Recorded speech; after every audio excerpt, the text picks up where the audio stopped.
guys, Ash here. I am not alone in Raid Shadow Legends. I am joined by Big Papa Drock. Big Papa. Well, let's be nice. Yeah. Let's be nice. We don't have to go there. We talked about this last time too, and I'm still being giddy about the name, man. I gotta mature.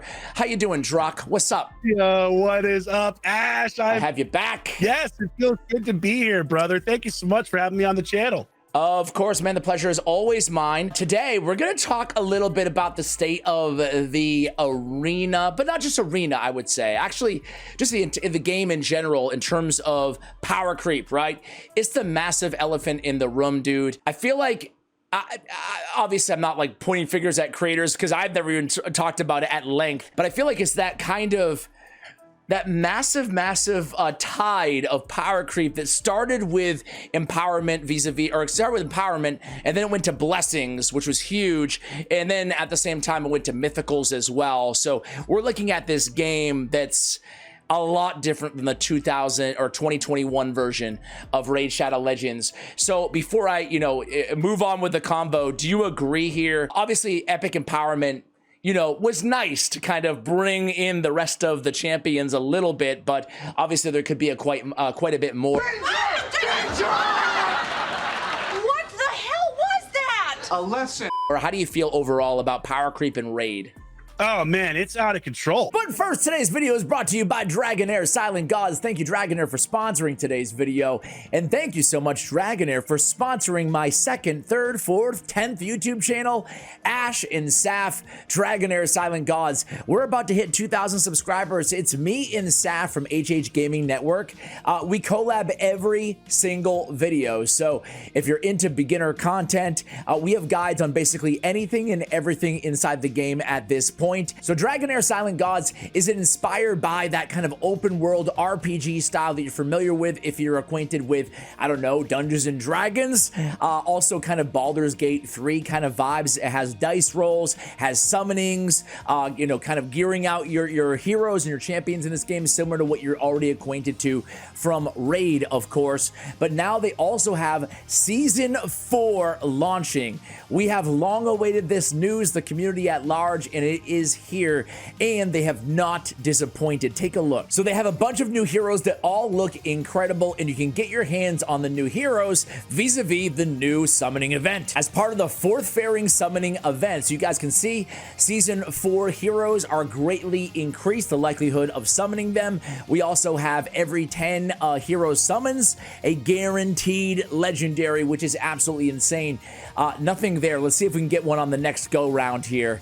Come on, it's a promo video. You gotta give me, there we go. You gotta give me a legendary. There it is on our 10th summon, so check that out as well. And here's the Season 4 elemental pairings, guys. I love Poison paired with Flame. That's really interesting. We have the new Temporal Vortex boss Rampage mode, so be on the lookout for that. We have the new Otherworld boss, which looks absolutely insane as well. I mean, look at this dude. Look at him go, man. Feels like he is on the rampage right now. And last but certainly not least, we have the brand new Fey Meander boss as well. This is just the tip of the iceberg as to everything new in Dragonair Silent Gods. But again, if you're just starting out and you don't know what any of this means, we got you covered. Check out Ash and Saf on the YouTube channel. Download Dragonair Silent Gods using my link in the description below. And thank you so much, Dragonair, for sponsoring today's video. It's out of control, Ash. It's gotten so crazy. And like, to be fair, games like this, there's always some level of power creep. That's just the way that they work. Yes. But the thing that's kind of blown me away is the acceleration of power creep in this game has just like gone through the roof. And you're absolutely right. Like, you had some level of power creep for the first several years that the game launched. But then once empowerment came in and really once blessings came in, it just started skyrocketing, where it looks completely different now than it did a short 2.5 years ago in terms of what top players or top champions or god tier builds look like. It blows my mind, frankly. I can't even fathom it sometimes. It is. And case in point, to your point, man, is like we were talking off air for like 45 minutes before we hit record, just doing some live arena, because we both love live arena. You're a top player, formerly top 10, top 1, top 5. I don't know. You were very Top 10 at my height. Yeah, top 10. Top of the leaderboard for a while, right? Yeah. But we were talking and it's just like, it's crazy. And I'm sure everybody on their own sliding scale has this experience where, especially if you spent money in this game, you just like, you smoke everybody and then you get to a new tier and then people start smoking you. And usually that correlates with them spending more than you too. Let's just be real, right? And even on our level, like we spent a ridiculously irresponsible amount on this game, but you know, like I have like 8 mythicals on my account, right? But I'll go against a guy with fully empowered mythicals and fully, you know, 6-star on every one. I'll be like, oh, well, that's a pay to win guy. Even though like, hey, it's the pot calling the kettle, right? But it's insane. And I'm sure everybody has that experience, you know, no matter where you are, that you're like, wow, look at this, you know? So, oh man, it's tough because this game is kind of, well, let's be real, it is kind of pay to win, right? It's very aggressive in their monetization. Sorry you feel that way, but basically it's the nature of the beast. But at the same time, you know, this is the reason this is an especially timely conversation that I wanted to have with you is we know that there's some sort of clan, robust clan versus clan live experience or clan war experience coming to the game. And right now you could absolutely make the argument that, hey, yeah, I'm not going to really play live arena. Maybe I'll play it a little bit and farm up my advanced great hall or whatever the heck it is and just kind of, you know, get my rewards and call it a day. But when there's live clan wars with like live, you know, matchups, it's going to become a lot more acute, this power creep, right? And this differential between the haves and the have-nots, or the krakens and the whales and the minnows and yada, yada, yada. So, are you concerned about that dynamic, especially with clan wars coming to the game? Do you think it's something that they'll address in the infrastructure of clan wars, or do you think it's something that's going to be a massive pain point? Well, it's a great question because, you know, I look at Hydra Clash and I look at the type of frustration that mode has brought in clans. And I've seen it even within my own clan where, you know, the expectation is like, look, multi-billion hitting teams, we're frustrated, we're angry because you're costing us arena, you know, the potential to do better in arena. So I think that you're absolutely right to be concerned about how it's going to look, because like the big question is, what is the system going to be like? You know what I mean? How is it going to work? How are points going to be awarded? And the other big thing too, and we see this a lot with Plarium and Raid, is what are the rewards going to be and how are they going to factor in further to the arena experience? Because there are game modes in PvE and there are game modes, you know, PvP based, of course, where the rewards are very important to your ability to participate at a high level in arena. So that is probably my biggest concern, is what does that game mode look like? Like, I'm super stoked for it. I've wanted this for forever. But yeah, I just hope that it's delivered not half baked and is a fully fleshed out version where it's like, yeah, you know what? We took our time with this. We thought about these implications. We learned from, let's be honest, from, in my opinion, the disaster that Hydra Clash has been in terms of the frustration and the pain points of that. And we're making it better, and we're making this mode better upon release. Yeah, that's my hope. You're so right, because the frustrations, touching on those frustrations in Hydra Clash, it's like, it's been for something that has been successful on face value in terms of getting people more interested in optimizing their Hydra teams. That's great, right? But everything else about the implementation has been awful. The inconsistency between absolutely broken combinations. Sometimes they arbitrarily nerf stuff. Sometimes they just totally let it go. And, you know, as we already know and we've spoke at length about in the past, man, it's just like somebody can outdamage 4 entire clans, you know, like if they have the right combos. And that's just, it doesn't make for a very healthy ecosystem, right? So I don't want that to happen. Neither of us want that to happen in clan wars coming up. But let's rewind a little bit outside of clan wars. You know, Hydra Clash and live arena and arena in general. If you had your way, Drock, what would you do to mitigate some of this? Because we know it's inevitable, as you touched on at the top of the call, right? Is that, you know, this is part of these games. Is there any way to combat this, or is this something that we just need to be resigned to, in your opinion? You know, it's so hard now, because once it gets out of control, how do you pull it back, right? Right. You know, when you introduce one champion that's super strong, well, the next time you introduce a new champion, now you have to almost one-up that. And so it becomes this kind of runaway freight train where you're having to introduce more and more and more broken and absurdly strong champions to keep people happy, because at that point you've already broken the parameters of the game. Like, there are things that I think that they could do overall to mitigate some of the super powerful champs they've put in that would maybe help to rein in some of the power creep. Like, one of the biggest things I would personally love to see change is I would love to see the resistance and accuracy system change, where instead of it being like accuracy has this massive advantage over resistance at all times, that they're actually more equivalent, so that you'd have more strategies in arena to build hypothetically resistance teams that are still tanky or still fast, which could help cut down on some of these champs that are really strong, like Galathir or Amons. But it's a really tough pickle they've put themselves into, because there are, you know, several champs now that are what I would consider to be close to game breaking. How do you fix that? How do you go back? You can't nerf everything. People will lose their minds. So I guess you have to buff other stuff. I don't know. It's really tough. It's tough. One of my solutions, and I'm sure you're going to have some strong thoughts on this, Rock. This is why I wanted to have you on. Is one thing I would absolutely love to see in this game is a something standardized, some sort of competitive mode that is standardized. Now, the obvious way to work this into the game, the most obvious way, is simply by introducing it with clan wars, right? There's some sort of standardization that brings things into a level playing field, level playing ground, at least for one game mode, you know? Now, I understand that's obviously going to a mitigating factor in terms of the player spend. Why do I need to spend a lot of money if I have a standardized mode here? I mean, that's the easiest solution to actually disrupt this massive power creep imbalance, right, competitively. How do you feel about that? What holes do you see in that solution? And is there any way to make something like that work? So it's awesome. Like, I love that idea from a competition standpoint, right? Because then you really get to see who's the best strategy wise. You know, I've talked often in the past that, like, yeah, obviously this is a pay to win game. Like, let's be honest. But if you don't spend a certain amount of money, you're going to really have trouble competing at higher levels for sure. That is completely honest. But even within those stratas, you know, you're facing it off against other people who have potentially spent a lot of money. And at that point in time, you know, strategy does matter. Picks do matter.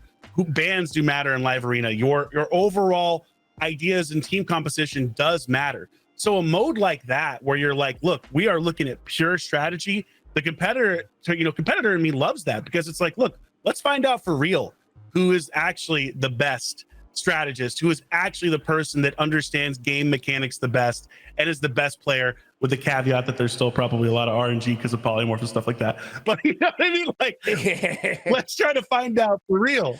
But you're right, because that's something that I honestly didn't know before live arena in this game. Like, I wasn't sure how I felt about it, because, you know, it's so skewed to what you do have and what you don't have that it's hard to kind of parcel out how much strategy is really involved, right? And how much is just how much you spend on your credit card.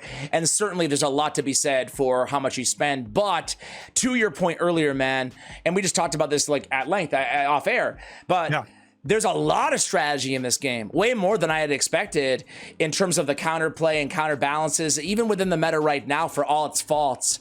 But the problem is only a small percentage of the player base actually gets to really experience that, because you need to have the hero, the champions, yes, you need to have the gear, yada, yada, yada first, right? But it's a shame.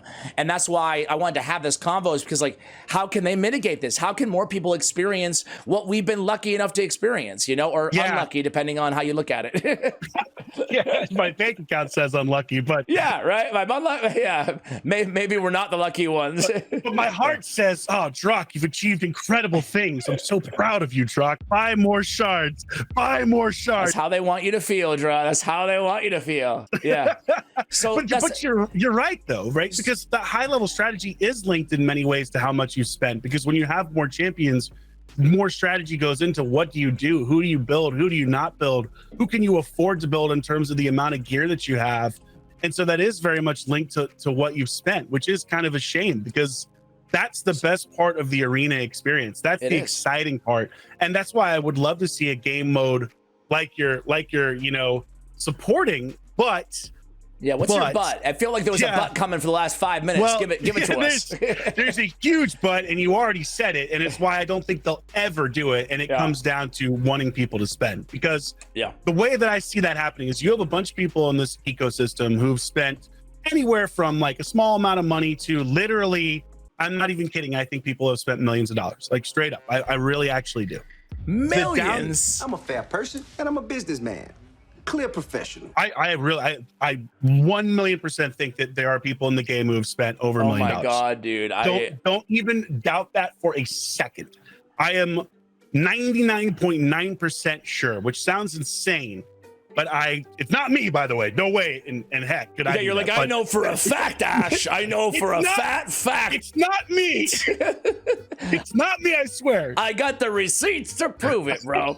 I'm a Saudi oil prince. Well, I know that there's a possibility. Like, I would say, I don't know. We're splitting hairs here. Does it really matter? But I would say like $500,000 is possible. $1 million, like, God. And that's the beauty, or the absolute most disgusting thing about this game, is that it's so feasible that someone could have, because even if you do spend $1 million, you're not going to have everything in the damn game. You know, no, because it's too you could pull perfect souls till you're blue in the face, but you might not get a 6-star of who you want, you know, or whatever. So that's the beauty of the business model they've created. You got to hand it to Plarium as a business, like, you know what I mean? Like, that's pretty impressive. You got to hand it to them. So okay, so you think they'll never do it? So what happens? We're just resigned to the fact that we're playing a game that only a small minority of the top spenders will ever be able to enjoy what the competitive offering innately, you know, has to offer. We'll never be able to enjoy that, or most people will never, you know.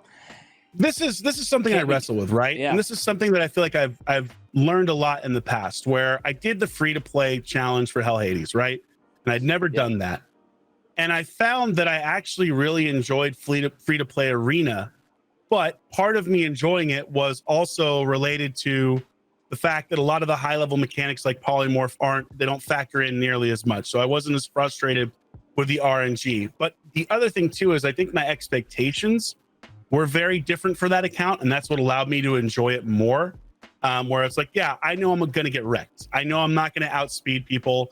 I'm gonna get blasted. This is a brand new free-to-play account, but I'm still curious to see what I can do and curious to see how I can perform. And so that gave me some level of excitement, right? You know, that made me happy to, like, when I exceeded my expectations.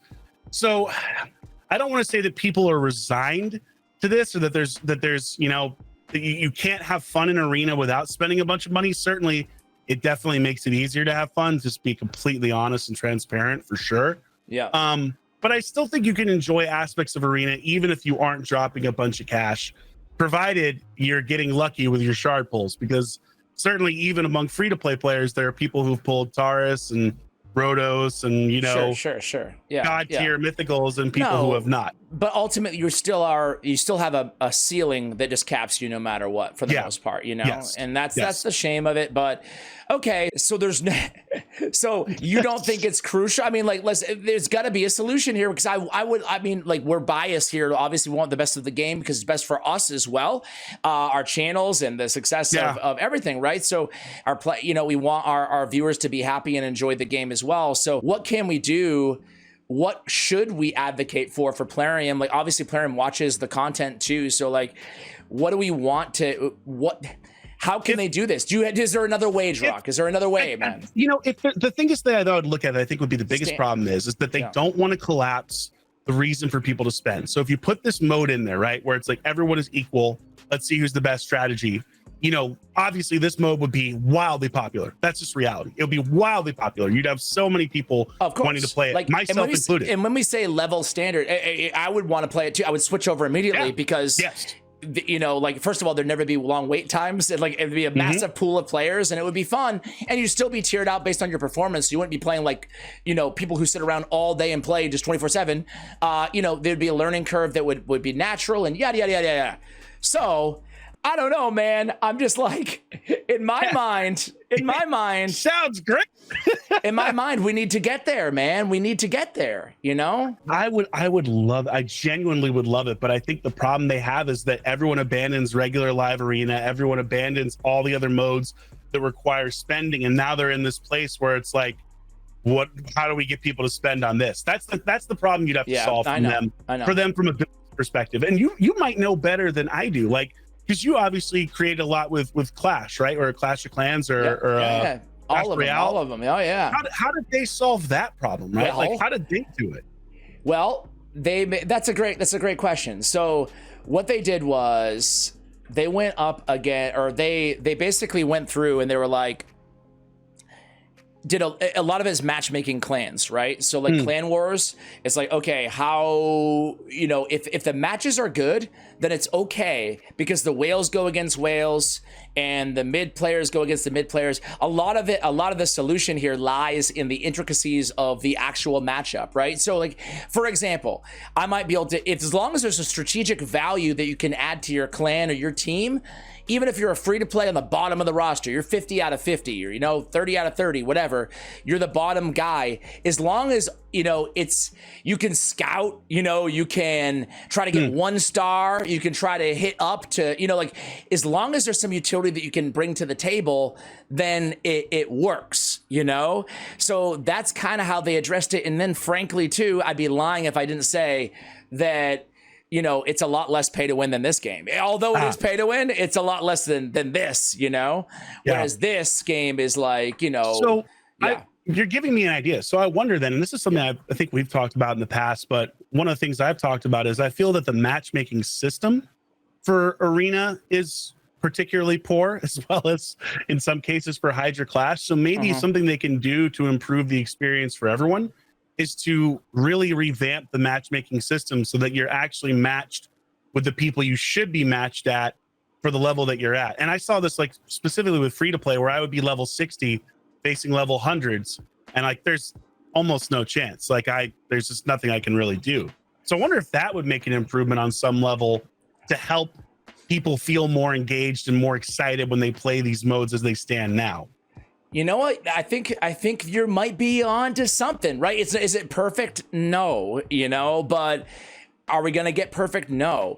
I think that there could be a way to improve matchmaking when they do Clan Wars, like make it an actual, you know, make it to my point earlier, that everybody can contribute in a meaningful way, no matter who you are, no matter how much you spent in the game. It's going to be really important, you know? So I think there's definitely some considerations that they could take to make it a lot better of an experience. It just goes down to, you know, will they do that? You know, will they do that?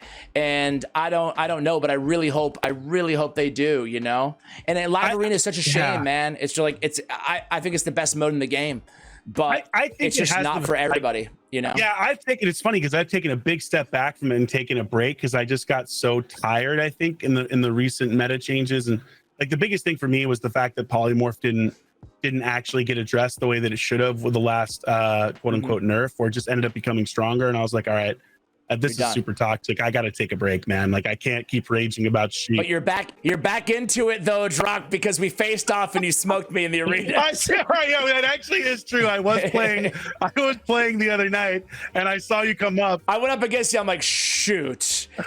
I was so excited because I was like, oh no, I can't lose this. I got to make sure I bury him. I got to. But you know what? You were cooking there for a second. I was a little nervous because I didn't ban your Armons. You did. And which was a specific choice. We talked all about this. Yeah, you have a really good strategy. I don't want to get too off topic, but you have a really good strategy where you build your team so that you're planning on them going Armons, and you're not banning Armons, and then everybody else on your team kind of equipped to deal with it. Then I'm praying, basically, the RNG gods. Yes. I need to let my strategy work. So we've talked about power creep a lot in the arena, man, and basically we've come to the decision. I don't care, man. Maybe I'm an idiot, and I probably am, but I still am going to advocate for a robust matchmaking system in clan versus clan. And a way that everybody can contribute, you know, even if you're not facing the top guy or whatever. And then the next thing I would really want, though, is I want, even if it's a limited time, to test it out, you know, like every Sunday or something, it's tournament level standards. So as long as you have the champion, like I think this is a reasonable restriction, you know, as long as you have the champion, then maybe some things can count. Maybe the gear stays on, you know, like I think there's a happy medium here, but it's standardized. Maybe you get an automatic 6-star blessing and a +4 empowerment, right? Like maybe everybody gets bumped to the highest level in this standardized way of competing. That way, sure, you still want to get more champions, you still want to get more gear, and it's only one game mode, but at least it lets people experience the true strategy that this game has to offer, you know? Yeah, the limited time aspect of it I think would be brilliant, because I would love to see a mode where it's like epics only for a weekend, where it's like live arena. They could go epics only. They could do so many things with the arena right now. They have that restriction because the way it's worded, you know, when you get to gold and you can no longer pick duplicates or whatever. Yes. The way that it's worded is like, oh, the conditions, you know, in this league, the conditions are this. You know, they could easily build on that and say, hey, this week or every Tuesday, it's epics only or live arena. Like that would be, you know how much fun that would be? Or have a different leaderboard for epics only. Like that's it, you know? That would be so fun to see. Also, because I think like when you look at epic champions, there would be even more strategy unlocked because there are so many of them. You know what I mean? In the game, you have so many different, and they're viable. An entire meta would develop, and people would want to go out there and empower. They would want better gear. They would want blessings. They would pull more, buy more soul stones, whatever, you know? Even if they didn't stand in that case, if there was a rare only and epic only arena that came around every so often, people would love that, man. Live arena with only epics, live arena with only rares, man. I would really enjoy that. And then they have a robust leaderboard system in the game so that you actually get the credit. Like, dude, the #1 rare only live arena player is this guy. Like, I would actually be more impressed, and I'm sure most people would, of that person, whoever that is, over the real #1 live arena, because it'd be sick. It's rares, you know, like it's a totally different level of strategy. Like I have so many, we could do an entire video on live arena improvements that they should make. Like you and I could talk. I have so many ideas, and I know you do too, that I think would make, and I agree with you. I think it is actually the best game mode in the game, as long as you're able to experience it. You know what I mean? On some level where you can actually enjoy it, and you have spent money, unfortunately, which is the downside.